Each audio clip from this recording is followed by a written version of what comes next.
Olá, povo amado de Deus, paz e bem. Esse é o nosso encontro. O Evangelho de hoje ensina nesta segunda-feira, nesse tempo especial, o tempo do Natal, em que nós contemplamos a encarnação do Verbo, o Deus que se faz próximo a cada um de nós. Eu desejo a você, desde já, um santo e um feliz Natal. Agora abra sua Bíblia e acompanhe comigo o Evangelho de hoje. Hoje nós celebramos um grande santo da igreja, Santo Estevão. Daqui a pouco eu vou ler uma pequena biografia sobre a vida dele, mas a gente já vai ao Evangelho, Mateus capítulo 10, do versículo 17 até o versículo 22, que diz assim: Naquele tempo disse Jesus aos seus apóstolos: Cuidado com os homens, porque eles vos entregarão aos tribunais e vos açoitarão nas suas sinagogas. Vós sereis levados diante dos governadores e reis por minha causa, para dar testemunho diante deles e das nações. Quando vos entregarem, não fiqueis preocupados em como falar ou o que dizer. Então, naquele momento, vos será indicado o que deveis dizer. Com efeito, não sereis vós que havereis de falar, mas sim o Espírito do vosso Pai é que falará através de vós. O irmão entregará à morte o próprio irmão, o pai entregará o filho. Os filhos se levantarão contra os seus pais e os matarão. Vós sereis odiados por causa do meu nome. Mas quem perseverar até o fim, esse será salvo. Palavra da salvação. Glória a vós, Senhor. Hoje celebramos Santo Estevão, diácono e protomártire. Estevão foi um dos 7 diáconos escolhidos pelos apóstolos para o serviço da comunidade. Primeiro mártire, praticou caridade com as viúvas e o amor aos inimigos. Com o poder do Espírito Santo, manifestou sabedoria e testemunhou a ressurreição de Cristo. Celebrando sua festa, peçamos ao Senhor que nos confirme na verdadeira fé e na prática da caridade. Santo Estevão, rogai por nós. Povo amado de Deus, ontem nós celebramos, esse final de semana, sábado, domingo, celebramos o Natal do Senhor. E nessa segunda-feira, a gente já tem a graça de poder celebrar um mártire. Depois a gente também, essa semana, vai celebrar os santos inocentes. Celebrar um mártire, o primeiro mártire, um diácono. Alguém que foi capaz de assumir a sua fé até as últimas consequências. E desse evangelho, eu confesso para vocês que a frase que sempre me chama mais a atenção é exatamente esta: mas quem perseverar até o fim, esse será salvo. Sabe, meu povo, não adianta a gente pensar que a nossa vida cristã, ela se resume a momentos, sabe? É claro, a nossa vida, ela tem esse movimento de altos e baixos, é como as estações do ano, né? Uma hora é verão, outra hora é inverno, outra hora é outono, outra hora é a primavera. Então a nossa vida tem esse movimento. Mas o importante é a todo momento eu estar com o coração em Deus.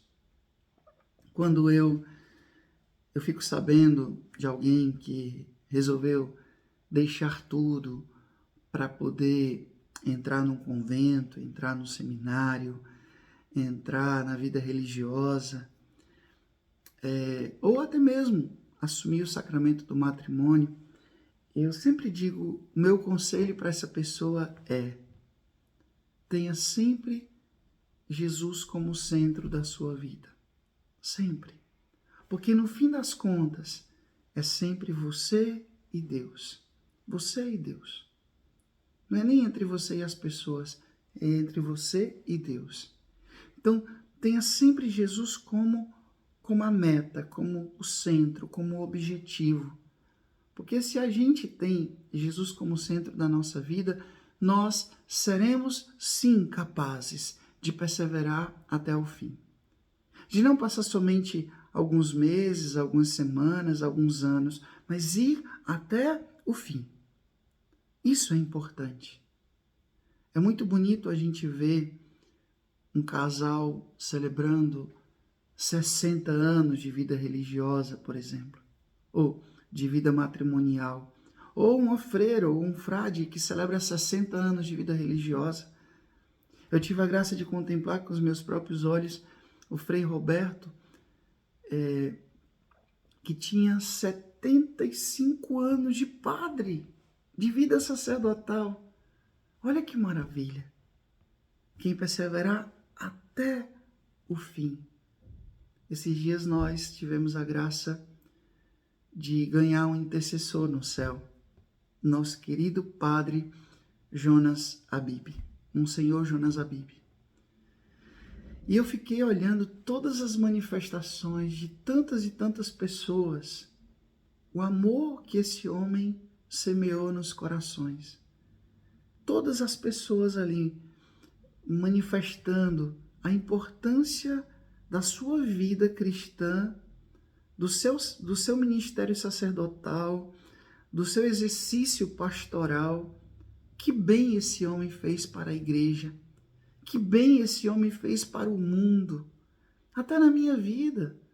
Me lembro, jovenzinho, entrando ali nos movimentos da igreja, participei de um congresso com ele, tive a graça de conhecê-lo pessoalmente, de estar com ele 2 vezes pessoalmente. E quando eu estava, aqui eu vou aproveitar para dar o meu testemunho, né, quando eu estava em dúvida sobre a minha vocação, se eu ia para os Capuchinhos ou se eu ia para outro lugar, mandei uma carta, ele me respondeu: as coisas de Deus são boas a seu tempo, continue rezando. E eu continuei rezando, acolhi esse conselho dele e entrei nos Capuchinhos, fiz toda a minha formação, fui ordenado e depois de tantos anos eu tive a graça de encontrá-lo lá na Canção Nova e dizer para ele, olhando nos olhos dele: padre, aconteceu isso, isso, isso, o senhor me deu esse conselho e hoje eu estou aqui. E ele bateu assim no meu rosto: que bom, meu filho, bendito seja Deus, meu filho. E quando eu soube da morte do padre Jonas, claro, a gente sofre porque é uma pessoa que a gente ama, mas ao mesmo tempo me alegrei porque eu ganhei um intercessor no céu. Aquele homem é um homem santo, uma vida santa, e só fez o bem, só semeou o bem nos corações, ou seja, perseverou até o fim, perseverou até o fim. Que a gente possa aprender, assim como outros também, o Padre Léo e tantos outros que são verdadeiros testemunhos de pessoas que foram até o fim, amando Jesus até o fim. Você conhece alguém assim? Até alguém que não seja famoso? Coloca aqui, eu quero saber. Escreve aqui. Uma pessoa que você viu que foi fiel até o fim na vida cristã, um testemunho na união com Deus. Isso é belo. São esses testemunhos que a gente precisa seguir. O Senhor esteja convosco, Ele está no meio de nós. Que Deus Todo-Poderoso vos abençoe. Ele que é Pai, Filho e Espírito Santo. Deus nos deu o céu, paz e bem. Até amanhã, se Deus quiser.